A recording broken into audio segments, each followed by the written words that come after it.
Hello everyone, I am Gautam Jha. मैं currently government PSU में काम कर रहा हूँ। मैंने दिल्ली कॉलेज ऑफ इंजीनियरिंग से अपना ग्रेजुएशन कंप्लीट किया है। मैंने बीटेक किया है in electronics and communication engineering. हम लोगों ने अपना एक यूट्यूब चैनल स्टार्ट किया है, प्रवाह। ये क्लास 12 स्टूडेंट्स के लिए है।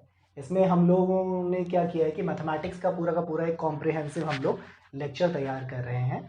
इसमें एनसीईआरटी की जितनी भी थ्योरी होंगी वो सब कुछ कवर होगा, सारे के सारे एग्जाम्पल्स कवर होंगे, सारे के सारे एक्सरसाइज क्वेश्चंस हम लोग इसमें कवर करने वाले हैं। इसके साथ जितने भी लास्ट 10 साल के प्रीवियस ईयर पेपर्स हैं तुम्हारे सीबीएसई के, चैप्टर वाइज हम लोग वो सारा का सारा डिस्कस करेंगे। उसके साथ साथ जितना भी हर एक लेक्चर में टॉपिक वाइज हम लोग तुम्हें वर्कशीट देते जाएंगे, सो दैट प्रैक्टिस वो सारे के सारे जितने भी वैरायटी ऑफ क्वेश्चन हैं वो सारे कवर हो जाएंगे। तो एम यही है कि एक कॉम्प्रिहेंसिव यहाँ पे लेक्चर मिले, सो दैट कहीं और परेशान होने की ज़रूरत नहीं पड़े। ठीक है, तो हम लोग शुरू करते हैं फिर चैप्टर से। 12th में दो बुक होती है हमारे पास, पार्ट 1 एंड पार्ट 2। और पार्ट 1 का जो फर्स्ट चैप्टर है वो हमारा है रिलेशन एंड फंक्शन। ठीक है, रिलेशन एंड फंक्शन चैप्टर है। सबसे पहले ये देख लेते हैं कि इसमें क्वेश्चंस मार्किंग स्कीम क्या रहता है थोड़ा बहुत। ठीक है ना, जनरली क्या होता है, कभी कभी इससे 5 मार्क्स का क्वेश्चन आएगा। ठीक है, उसमें क्या होगा कि एक क्वेश्चन जो होगा वो 1 मार्क का होगा और एक क्वेश्चन जो होगा वो 4 मार्क का पूछा जाएगा। ठीक है, और या फिर कभी क्या होता है कि 3 मार्क का इस चैप्टर से पूछा जाता है, 3 मार्क्स का। ठीक है, उसमें क्या होगा, एक क्वेश्चन तुम्हारा 1 मार्क का होगा और एक क्वेश्चन तुम्हारा 2 मार्क का होगा। ठीक है, तो ये तुम्हारा मार्क्स डिस्ट्रीब्यूशन रहता है इस चैप्टर के लिए।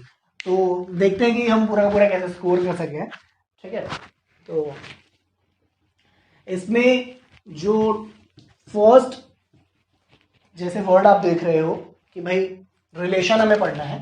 रिलेशन पढ़ने के लिए सबसे पहले एक इंपॉर्टेंट कॉन्सेप्ट है, ठीक है ना, वो आपका कॉन्सेप्ट होता है Cartesian product. Cartesian product of sets. ठीक है, ये हमारा एक इंपॉर्टेंट टॉपिक है रिलेशन को समझने के लिए। तो सबसे पहले हम कार्टेशियन प्रोडक्ट को समझेंगे। ठीक है ना, तो सबसे पहले डेफिनेशन देखते हैं कि भाई मैथमेटिकली डेफिनेशन इसकी है क्या। तो ये कहता है कि ए क्रॉस बी यानी कि Cartesian product of A and B of two sets A and B is given by a cross b is equal to curly bracket a comma b such that a belongs to a, b belongs to b। सो ये अभी हमने definition पढ़ा है कि a cross b को हम लोग कहेंगे कार्टेशियन प्रोडक्ट। ठीक है ना, Cartesian product of a and b। So it is defined as of two sets A and B is given by A cross B is equal to A comma B such that A belongs to A, B belongs to B। ठीक है, definition है, example के through समझते हैं। Suppose हमारा set A है 1, 2, 3। ठीक है, और एक और सेट ले लेते हैं B, सपोज वो है 4, 5। ठीक, अब A क्रॉस B क्या होगा हमारा, देखो जब डेफिनेशन भी था ए क्रॉस बी में तो ये एक पेयर ऑफ एलिमेंट्स आ रहे हैं। ठीक है, और यानी कि इसके जो भी एलिमेंट्स होंगे ए क्रॉस बी के एलिमेंट्स को हम लोग ऑर्डर्ड पेयर कहते हैं क्योंकि वो पेयर में होगा। ठीक है, कैसे होगा कि भाई एक एलिमेंट यहां से लेना है और एक एलिमेंट यहां से लेना है, यानी जैसे 1, 4, 1, 5।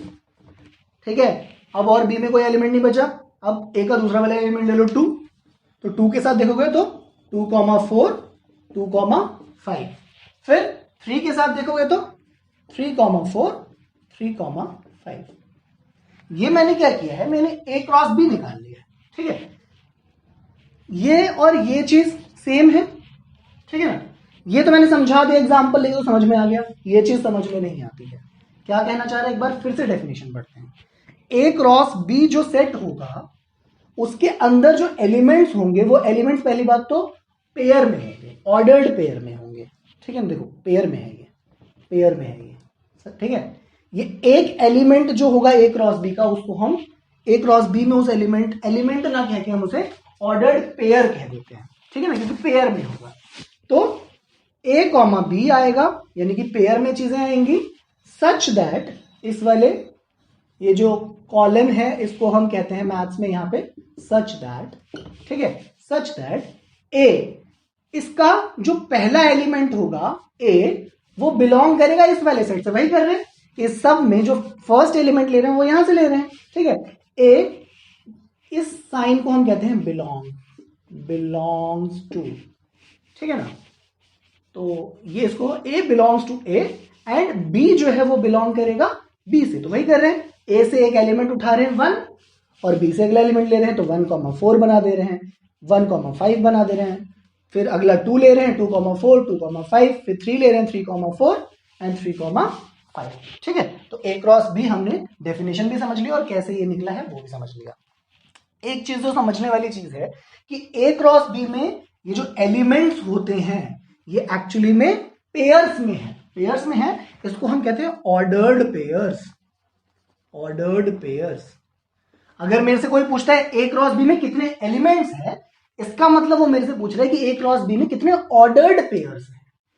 तो अगर मेरे से कोई पूछेगा ए क्रॉस बी में कितने एलिमेंट, इन जनरल अगर कोई पूछ रहा है कितने एलिमेंट है, तो मैं बोलूंगा 1 2 3 4 5 6 जो मैं बता रहा हूं मैं नंबर ऑफ ऑर्डर्ड पेयर्स बता रहा हूं, ठीक है ना। ऐसा नहीं करना है कि यहाँ पे 1 2 3 4 5 6 7 12 काउंट कर दिया, ठीक है ना, तो उस तरीके से नहीं काउंट करना। ए क्रॉस बी में एक ऑर्डर्ड पेयर को काउंट किया जाता है। तो अगर ए क्रॉस बी के एलिमेंट्स, नंबर ऑफ एलिमेंट्स पूछेगा, उसके कहने का मतलब ये है कि ऑर्डर्ड पेयर्स आपको बताने, तो ऑर्डर्ड पेयर इसमें 6 हो जाएंगे।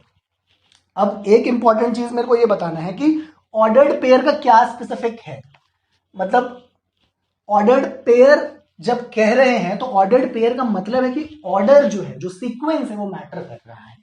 1,4 लिखा हुआ है, ठीक है ना। तो ऑर्डर्ड पेयर एक कॉन्सेप्ट क्या होता है कि मान लीजिए 1,4 अगर है एक ऑर्डर्ड पेयर, तो इसमें 1 पहले है और 4 बाद में है, ठीक है ना, सीक्वेंस मैटर कर रहा है। अगर मान लो मैंने कोई ऑर्डर पेयर लिख दिया 4,1, तो ये दोनों चीजें इक्वल नहीं हो सकती हैं, ठीक है। These both are not equal. यहां पे फर्स्ट एलिमेंट 4 है, सेकेंड एलिमेंट 1 है यहां पे, ठीक है ना। तो जब भी ऑर्डर्ड पेयर की बात करी जाती है तो सीक्वेंस मैटर करता है कि सबसे पहले क्या लिखा हुआ। अगर 1 पहले लिखा हो तो 1,4 एक अलग ऑर्डर्ड पेयर है एंड 4,1 एक मतलब नेक्स्ट अगला यूनिक ऑर्डर्ड पेयर है, एंड दोनों ये दोनों इक्वल नहीं हो सकते हैं, ठीक है। अब इसमें ही अब मान लो ए क्रॉस बी, यहाँ पे तो मैंने ए में 3 एलिमेंट दे दिए थे, बी में 2 एलिमेंट दे दिए थे, तो ए क्रॉस बी यहां से फटाक से तुमने निकाल लिया, ठीक। अब से मैंने दे दिया ए में 1 से लेकर 10 तक, ठीक है, 10 एलिमेंट दे दिए, और यहाँ पे मैंने दे दिए बी, यहाँ पे मैंने 6 एलिमेंट दे दिए, और मैंने पूछा कि भाई ए क्रॉस बी के अंदर कितने ऑर्डर्ड पेयर होंगे, तो क्या क्रॉस करते रह जाओगे ऐसे ऐसे कि भाई 1 से किया और फिर उसके बाद 2 से सारे के सारे कॉम्बिनेशन देखे, फिर 3 से किया, 10 से करते गए, ठीक है, ऐसा नहीं करना।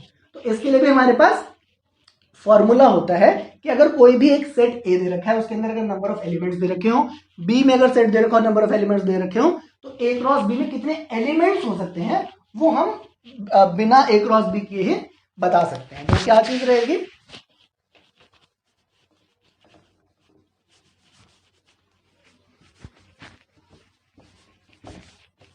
तो उसमें बेसिकली क्या है कि मान लीजिए एक सेट ए है, ठीक है, इसमें number of elements n A, मतलब number of elements in A, suppose वो पी है फॉर एग्जाम्पल, जैसे मैंने बोला था अभी कि मान लो अगर वो 10 है, और दूसरा सेट अगर बी मान लू मैं, उसमें नंबर ऑफ एलिमेंट्स अगर मैं मान लू क्यू है, तो से मैंने 6 ले लिया, तो अगर मैं उसका ए क्रॉस बी करता हूं इन दोनों सेट का, इसमें नंबर ऑफ ऑर्डर्ड पेयर्स कितने होंगे, या फिर इन जनरल अगर मैं बोलूंगी एलिमेंट्स कितने होंगे, तो वो कितने नंबर होंगे, वो हो जाता है P इंटू क्यू, मल्टीप्लाई कर तो 10 into 6 that is 60 ordered pairs हमारे ए क्रॉस बी में होंगे, ठीक है।